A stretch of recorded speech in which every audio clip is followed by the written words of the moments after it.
back from the dead.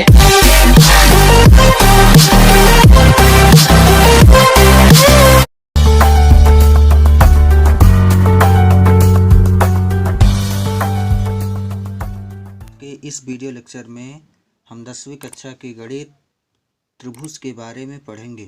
तो आप लोगों ने कक्षा 9th में त्रिभुजों और उनके अनेक गुणधर्मों से भली भांति परिचित हुए होंगे और कक्षा 9th में हम सभी लोग त्रिभुजों की सर्वांग समता के बारे में विस्तृत अध्ययन किए थे और इस अध्याय में हम लोग त्रिभुजों की समरूपता के बारे में पढ़ेंगे। त्रिभुजों की समरूपता पढ़ने से पहले हम त्रिभुज के बारे में कुछ बेसिक जानकारी आज के इस वीडियो में देंगे। तो सबसे पहले बात करते हैं त्रिभुज के बारे में कि त्रिभुज होता क्या है। त्रिभुज का अर्थ है त्रि का मतलब तीन, भुज का मतलब भुजाएं। त्रिभुज शब्द दो शब्दों से मिलकर बना है। कह सकते हैं त्रि प्लस भुज, अर्थात तीन भुजाओं से घिरी हुई बंद आकृति। जैसे एक भुजा ए है, एक ये है और एक भुजा ए है। तीन भुजाओं से घिरी हुई बंद आकृति क्या है? त्रिभुज है। लिख सकते हैं तीन भुजाएं। इसका शाब्दिक अर्थ क्या हुआ? तीन भुजाएं। जबकि तीन भुजाओं से घिरी हुई बंद आकृति त्रिभुज है।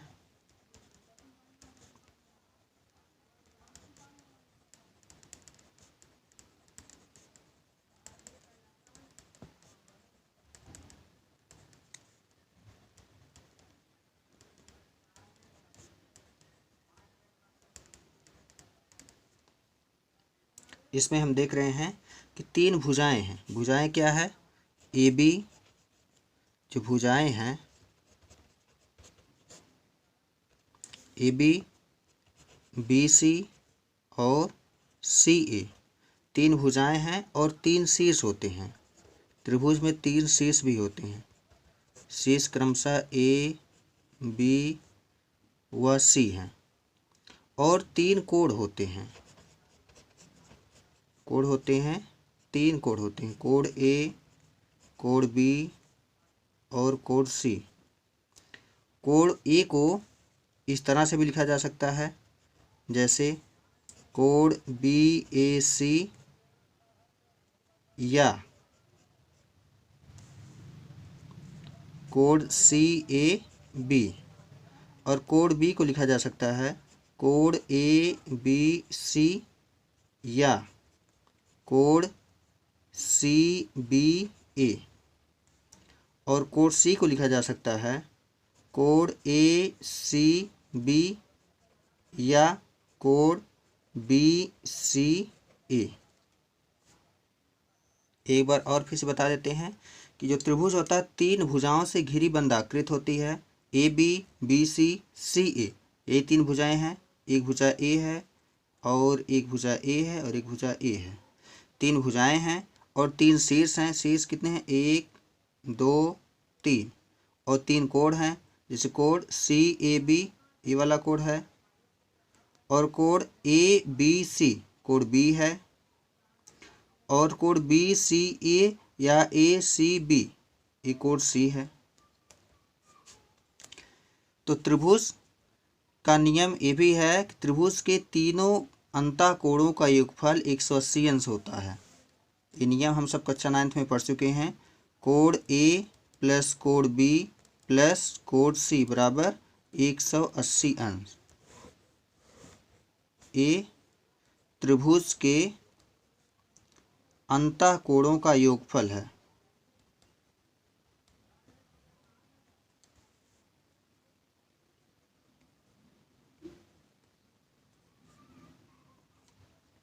त्रिभुज के अंतः कोणों का योगफल 180 अंश होता है।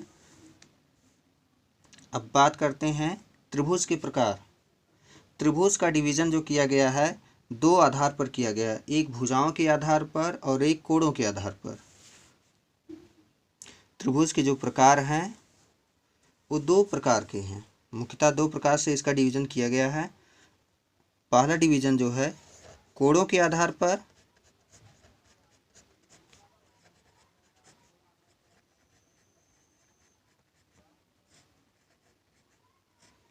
और दूसरा जो डिवीज़न है इसका भुजाओं के आधार पर।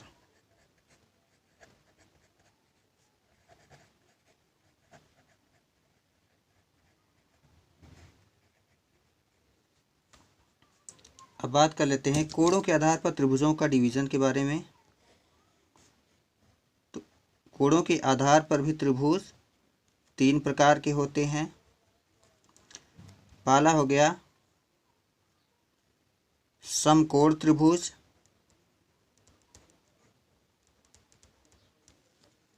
और दूसरा हो गया न्यून कोण त्रिभुज,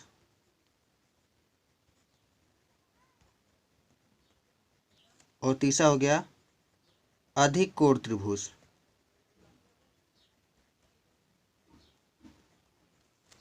कोणों के आधार पर त्रिभुज 3 प्रकार के होते हैं, समकोण त्रिभुज, न्यून कोण त्रिभुज और अधिक कोण त्रिभुज। और भुजाओं के आधार पर भी त्रिभुज 3 प्रकार के होते हैं।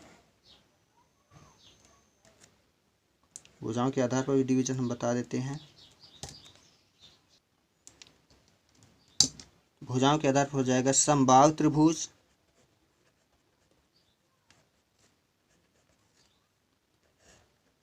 विषमबाहु त्रिभुज,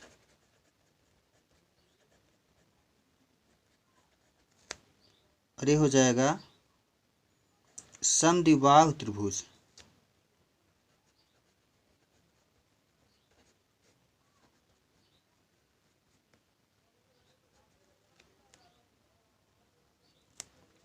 इस प्रकार जो कोणों के आधार पर 3 प्रकार के त्रिभुज होते हैं और भुजाओं के आधार पर भी 3 प्रकार के त्रिभुज होते हैं। कोणों के आधार पर त्रिभुज है समकोण त्रिभुज, न्यून कोण त्रिभुज, अधिक कोण त्रिभुज। और भुजाओं के आधार पर जो त्रिभुज है समबाहु त्रिभुज, विषमबाहु त्रिभुज, समद्विबाहु त्रिभुज। तो आइए इन सब के बारे में पढ़ लेते हैं कि समकोण त्रिभुज क्या होता है।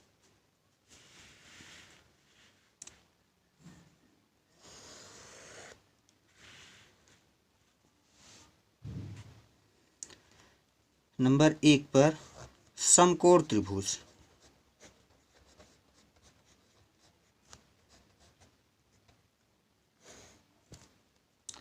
समकोण त्रिभुज वह त्रिभुज जिसका एक कोण 90 अंश का हो, समकोण त्रिभुज कहलाता है। जैसे मान लेते हैं हम एक समकोण त्रिभुज बना रहे हैं।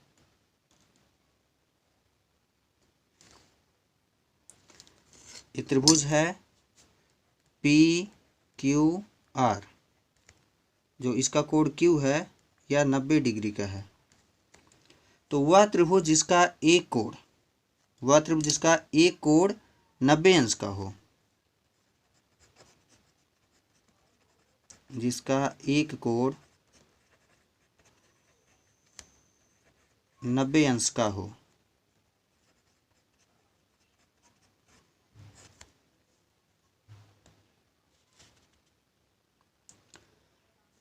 जिसका एक कोण 90 अंश का हो तो वो समकोण त्रिभुज है। अब 90 अंश के सामने वाली भुजा को क्या बोलते हैं? इसको बोलते हैं कर्ण। 90 अंश के सामने वाली भुजा को कर्ण बोलते हैं। और जिस पर त्रिभुज का कोण बनता है 90 अंश, उसको बोलते हैं आधार। ये आधार है और ये क्या है? लंब है। इसको आधार QR को भी आधार माना जा सकता है और PQ को भी आधार माना जा सकता है। इन दोनों में से या तो इसको आधार माने तो इसको लंब मानना पड़ेगा, अगर इसको हम आधार मानते हैं तो इसको लंब मानना पड़ेगा। और कर्ण हमारा यही रहेगा। समकोण के सामने वाली भुजा को क्या बोलते हैं? कर्ण बोलते हैं। और इसमें से एक प्रमेय भी है, पाइथागोरस प्रमेय। तो पाइथागोरस प्रमेय जो है, कर्ण का स्क्वायर बराबर लंब का स्क्वायर प्लस आधार का स्क्वायर, यही पाइथागोरस प्रमेय है जो समकोण त्रिभुज में ही लागू होती है। अब आ जाते हैं नंबर 2 पर न्यून कोण त्रिभुज। न्यून कोण त्रिभुज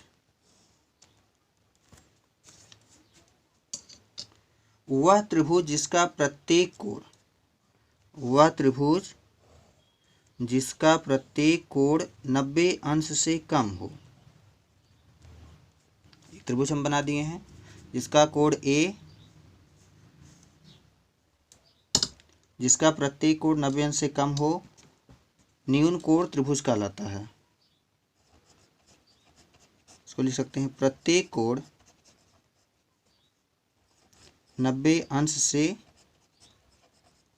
कम हो,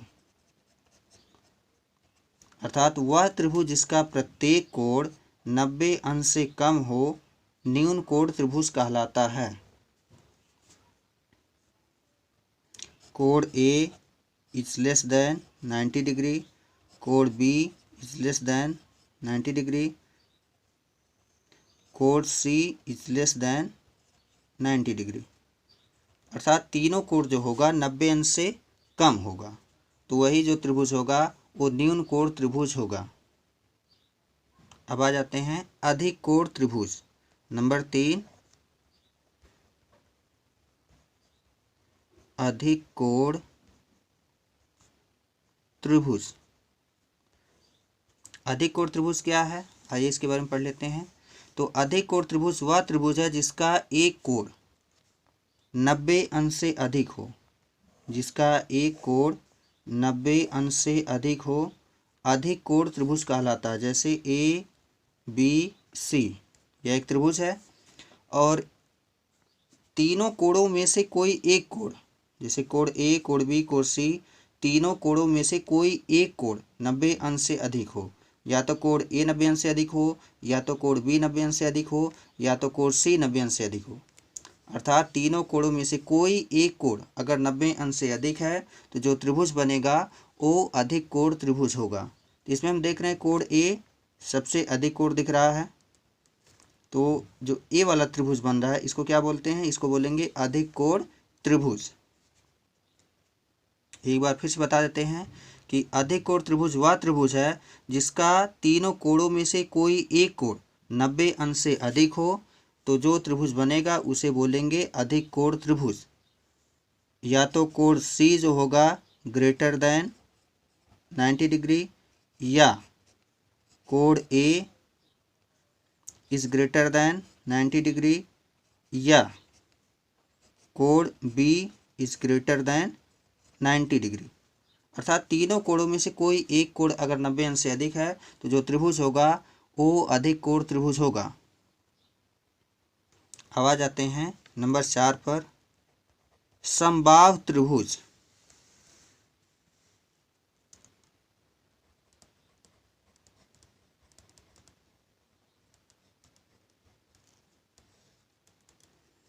समबाहु त्रिभुज, सम का मतलब बराबर, बाहु का मतलब होता है भुजा, अर्थात वह त्रिभुज जिसकी प्रत्येक भुजाएं समान लंबाई की हो समबाहु त्रिभुज कहलाता है। जैसे एक त्रिभुज हम बना रहे हैं, इस त्रिभुज की प्रत्येक भुजा A B C, A B B C C A क्या हो, समान लंबाई की हो, ए बी बराबर हो बी सी और बी सी बराबर हो ए सी के, तीनों भुजाएं आपस में बराबर हों तो जो त्रिभुज बनेगा वो समबाहु त्रिभुज होगा। अर्थात ए बी बराबर बी सी बराबर सी ए, तीनों भुजाएं क्या होंगी, आपस में बराबर होंगी। वह त्रिभुज जिसकी तीनों भुजाएं आपस में बराबर होती हैं वो समबाहु त्रिभुज कहलाता है। और समबाहु त्रिभुज की विशेषता यह भी है कि प्रत्येक कोण 60 अंश का होता है। समबाहु त्रिभुज का प्रत्येक कोण 60 अंश का होता है, अर्थात कोण ए बराबर कोण बी बराबर कोण सी बराबर 60 अंश। समबाहु त्रिभुज की विशेषता है कि तीनों कोण बराबर होते हैं और तीनों कोण 60 अंश के होते हैं। और समबाहु त्रिभुज की विशेषता ये है कि तीनों भुजाएं बराबर होती हैं। अब बात करते हैं विषमबाहु त्रिभुज की। नंबर 5 पर आ जाते हैं। नंबर 5, विषमबाहु त्रिभुज।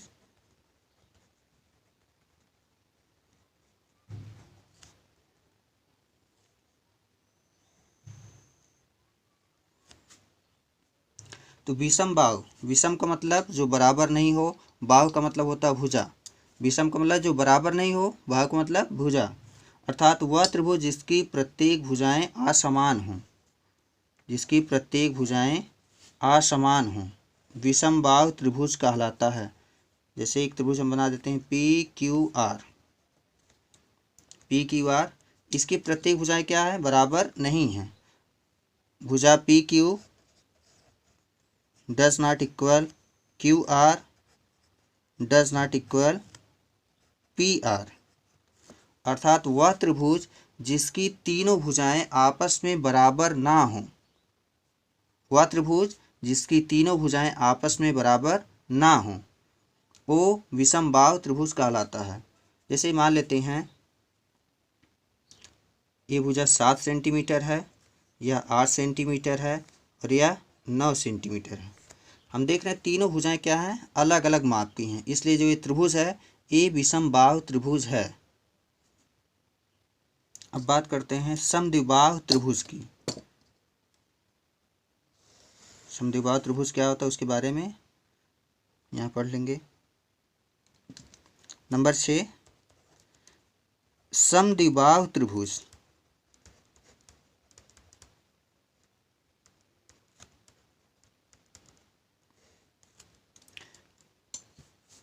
अब यहाँ से ही देख लेंगे।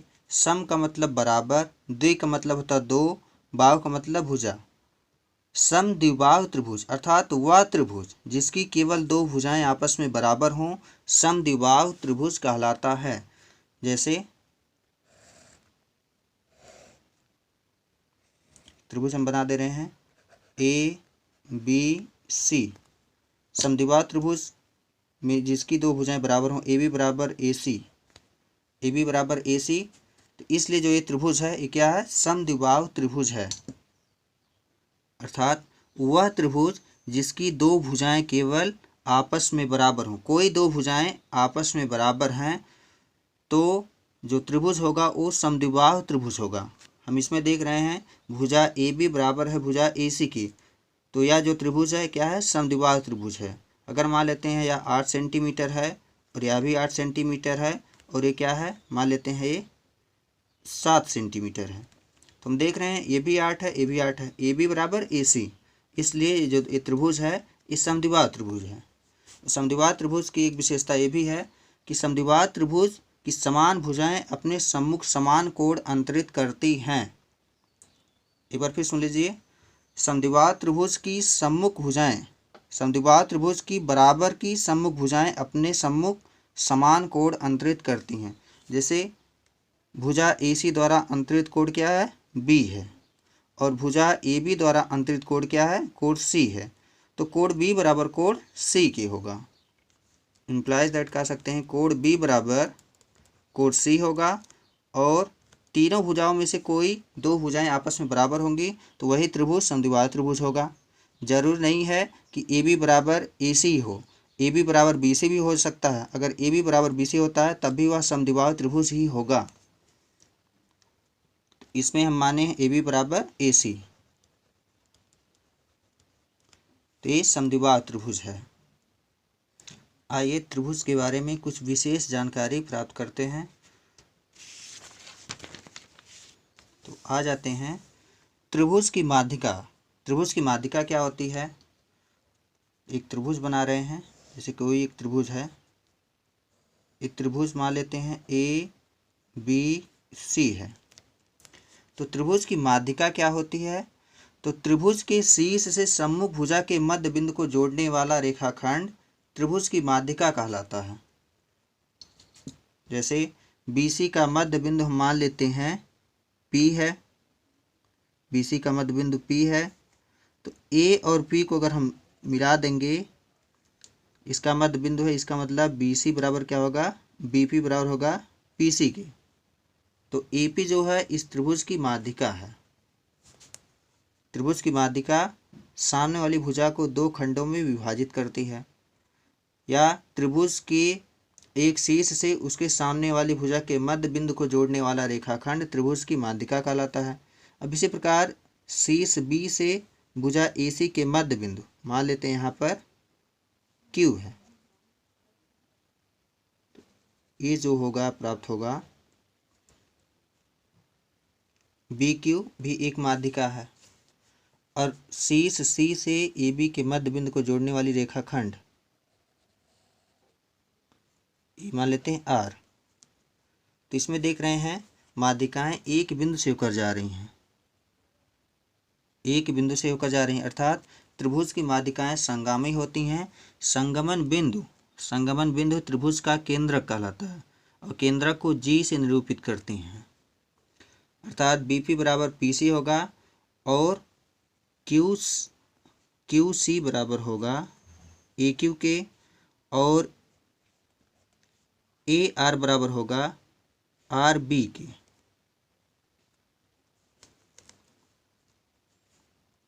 तो लिख सकते हैं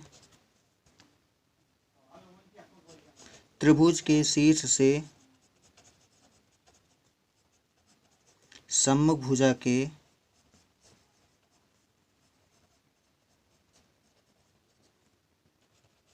मध्य बिंदु को जोड़ने वाला रेखाखंड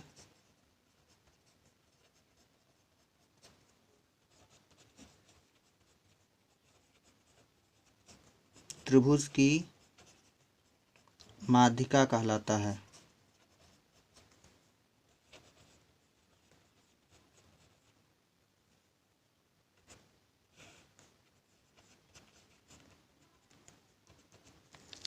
और जो संगमन बिंदु है, माध्यिकाओं का जो संगमन बिंदु है, इसको बोलते हैं केंद्रक। जो जी है यही क्या है, केंद्रक है, त्रिभुज का केंद्रक। और त्रिभुज की माध्यिकाएं हम देख रहे हैं संगामी होती हैं और त्रिभुज की माध्यिकाएं क्रमशः 2 और 1 के अनुपात में विभाजित करती हैं, अर्थात अगर हम बी जी और जी क्यू का अनुपात ज्ञात करना चाहें तो ये 2 और 1 के अनुपात में होता है। जैसे अगर बी जी का मान 2 है तो यह जी क्यू का मान 1 होगा, अगर सी जी का मान यहाँ 2 है तो जी आर का मान 1 होगा, ए जी का मान अगर यहाँ 2 है तो जी पी का मान 1 होगा, अर्थात बी जी अनुपाते जी क्यू बराबर होगा 2 अनुपाते 1। उसी प्रकार सी जी अनुपाते जी आर बराबर होगा 2 अनुपाते 1 और होगा ए जी अनुपाते जी पी बराबर 2 अनुपाते 1।